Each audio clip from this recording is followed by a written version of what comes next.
Hello students, welcome again class 9th subject SST. So students, हमने SST में history का first chapter ठीक है, हमने कंप्लीट कर दिया है। ठीक है, हमने कंप्लीट कर दिया है, लेकिन उस टॉपिक में हमारी कुछ बहुत जो चीज़ें छूटी हुई हैं, क्वेश्चन आंसर हमने सारे कंप्लीट कर दिए हैं। ठीक है, जो बाकी चीज़ें छूटी हुई है वो बाद में जब हम क्लास में स्टार्ट करेंगे तो मैं वो सारी चीज़ें क्लियर कर दूंगा। ठीक है, क्योंकि इसमें आपको बताने में आपको उतना क्लियर नहीं हो पाएगा। इस बेस में मैं आपके लिए ये कोशिश करूंगा कि अभी क्वेश्चन आंसर जितने हैं मैं आपको अच्छे से समझा देता हूँ। ठीक है, बाकी जो बाद में होगा हम आपको चैप्टर में पूरी कोशिश करूंगा कि उस टाइम पूरा क्लियर कर दूं। ठीक है, तो अभी आप जो हमारा फर्स्ट चैप्टर है उसके सभी ने ठीक है क्वेश्चन आंसर कंप्लीट कर लिए होंगे। ठीक है, अपना नोट कर लिए होंगे। तो आज हम हमारा न्यू चैप्टर ठीक है हिस्ट्री का ही ठीक है शुरू करते हैं। चैप्टर नंबर 2 ठीक है, socialism in Europe and the Russian revolution. ठीक है, यूरोप में समाजवाद एवं रूसी क्रांति। ठीक है, यूरोप में समाजवाद एवं रूसी क्रांति। तो आपने इसमें भी वही करना है। ठीक है, आंसर द फॉलोइंग क्वेश्चन। ठीक है, क्वेश्चन नंबर 1 नोट कर लेना है। अभी आप सिर्फ देखिए, चैप्टर में जितना भी होगा मैं बाद में सारे चैप्टर आपको क्लियर करा दूंगा। ठीक है, जहां तक हम पहुंचे होंगे। ठीक है, तो अभी देखिए question number first, answer the following question, date, class work, chapter name और आंसर द फॉलोइंग क्वेश्चन। उसके बाद क्वेश्चन नंबर 1 ठीक है, रूस के सामाजिक आर्थिक एवं राजनीतिक हालात 1905 से पहले कैसे थे। रूस के सामाजिक ठीक है, सोशल यानी कि और आर्थिक इकोनॉमिक एवं राजनीतिक यानी कि पॉलिटिकल। ठीक है, जो कंडीशन थी वहां कैसी थी 1905 से पहले। ठीक है, 1905 से पहले। तो आंसर देखिए, रूस के सामाजिक आर्थिक एवं राजनीतिक हालात 1905 से पहले जनसाधारण के लिए बहुत बुरे थे। ठीक है, 1905 से पहले अगर हम रूस की बात करें ठीक है, तो वहाँ की social, economic and political, it means सामाजिक, आर्थिक एवं राजनीतिक ठीक है, जो भी हालात थे बहुत ही क्या थे, खराब थे, बुरे थे। ठीक है, अब देखिए पॉइंट डाल के कर सकते हैं। नंबर 1 ठीक है, 20वीं सदी के प्रारंभ में 85% रूसी कृषक थे। ठीक है, यानी कि 20वीं सदी ठीक है, 20वीं सदी के शुरुआत में ठीक है, लगभग रूस के 85% जो लोग थे वो क्या पे डिपेंड थे, कृषि या कृषक थे। ठीक है, अब देखिए सेकंड, फ्रांस तथा जर्मनी में अनुपात 40% से 50% था। ठीक है, फ्रांस तथा जर्मनी में जो अनुपात था वो कितना था, 40% से 50% था। रूस अनाज का एक बड़ा निर्यातक था। ठीक है, जो फ्रांस तथा जर्मनी में अनुपात था वो कितना था, 40% से 50%, और रूस क्या था, अनाज का एक बड़ा निर्यातक था। ठीक है, नेक्स्ट, मास्को तथा सेंट पीटर्सबर्ग प्रमुख औद्योगिक क्षेत्र थे।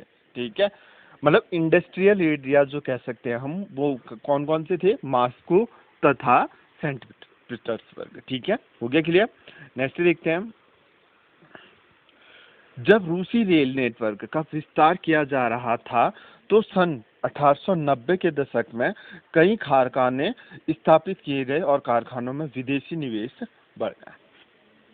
जब रूसी रेल नेटवर्क को क्या कर रहा था, विस्तार यानी कि बढ़ावा दिया जा रहा था, उसको फैलाया जा रहा था, विस्तार किया जा रहा था। ठीक है, तो सन 1890 के दशक में कई कारखाने स्थापित किए गए और कारखानों में विदेशी निवेश बढ़ाया गया। ठीक है, आगे समझो। नेक्स्ट, कामगार उनकी दक्षता के अनुसार सामाजिक समूहों में बटे हुए थे। ठीक है, कामगार क्या थे, अपनी योग्यता, दक्षता मतलब योग्यता कह सकते हैं ठीक है, अनुसार सामाजिक समूहों में क्या हुए थे, बटे हुए थे। कामगार या तो गांव से आते थे या कारखानों में नौकरी पाने के लिए शहरों में प्रवास करते थे। ठीक है, या तो गांव से आते थे, जाहिर सी बात है, अब गांव में ग्रामीण क्षेत्र का अगर उसके पास किसी का ऑप्शन भी नहीं बच रहा है तो वो लास्ट में आता है, शहर में आता है। ठीक है, तो कारखानों में, या कुछ लोग क्या करते थे, शहरों में प्रवास करते थे और क्या करते, कारखानों में काम करते थे। ठीक है, नेक्स्ट, इस समय किसानों की बिरादरी बहुत धार्मिक थी। ठीक है, किंतु कुलीनता के बारे में अधिक नहीं सोचती थी। उनका विश्वास था कि भूमि उनके बीच बटी होनी चाहिए, क्योंकि सामंती अधिकारों के कारण यह संभव नहीं था। ठीक है, अतः किसानों की अपनी जमीन थी, जिसमें धन का वितरण प्रत्येक के परिवार की आवश्यकताओं के अनुसार किया जाता था। ठीक है, आगे समझो। नेक्स्ट, जब कभी कामगार किसी के निकाले जाने पर या कार्य स्थितियों को लेकर नियोक्ताओं से असहमत होते थे, तो विभाजन के बावजूद भी वे हड़ताल के लिए इकट्ठे हो जाते थे। सन 1904 मजदूरों के लिए बुरा था। ठीक है, अगर कभी कोई उन्हें काम से निकाल भी दे या उनकी कंडीशन खराब हो जाए, फिर भी क्या होते थे, वो एकजुट हो जाते थे और हड़ताल के लिए क्या हो जाते थे, इकट्ठा हो जाते थे। और 1904 मजदूरों के लिए बुरा था। ठीक है, बहुत ही बुरा था। ठीक है, अब देखिए नेक्स्ट, आवश्यक वस्तुओं के दाम बहुत बढ़ गए, मजदूरी 20% घट गई। मजदूरी के दाम घट गए और क्या हो गए, वस्तुओं के दाम क्या हो गए थे, बढ़ गए थे। ठीक है, नेक्स्ट, कामगार संगठनों की सदस्यता शुल्क नाटकीय तरीके से बढ़ जाता था। ठीक है, अगर जो कामगार संगठन थे, अगर उनकी सदस्यता लेनी है तो वहां जाना है, तो उनका जो शुल्क था वो नाटकीय तरीके से बढ़ जाता था। वो अपने हिसाब से क्या कर देते थे, बढ़ा देते थे।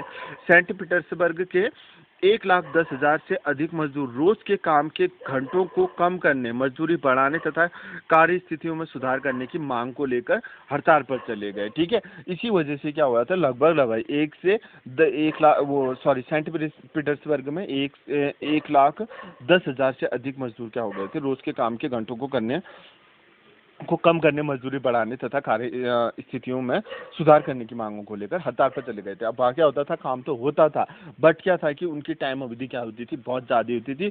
तो उनको फिक्स करना था कि हम 8 घंटे काम करेंगे या 6 घंटे काम करेंगे और हमें इसका वेतन इतना मिलना चाहिए कहकर, लेकिन वहाँ कोई टाइम की बॉन्डिंग नहीं थी। तो 1,10,000 से ज़्यादा अधिक मजदूर क्या हो गए थे, सेंट पीटर्सबर्ग के क्या हो गए थे, मजदूरी बढ़ाने तथा कार्यस्थल में सुधार करने की मांगों को लेकर हड़ताल पर चले गए थे। आगे समझ में। तो ये फर्स्ट क्वेश्चन आप लोगों का है, ये फर्स्ट क्वेश्चन आप कर लीजिए। ठीक है, ये फर्स्ट क्वेश्चन आप कर लीजिए, फिर उसके बाद हम आपको सेकंड बता देंगे, लेकिन जितना पॉसिबल होता है मैं इसमें आपको बताऊंगा, बाकी ठीक है, हम बाकी बाद में जितना भी होगा वो चैप्टर क्लियर कर देंगे। अभी आप फिलहाल अपने क्वेश्चन आंसर अपनी कॉपी में कंप्लीटली नोट करें। ठीक है, आगे समझ।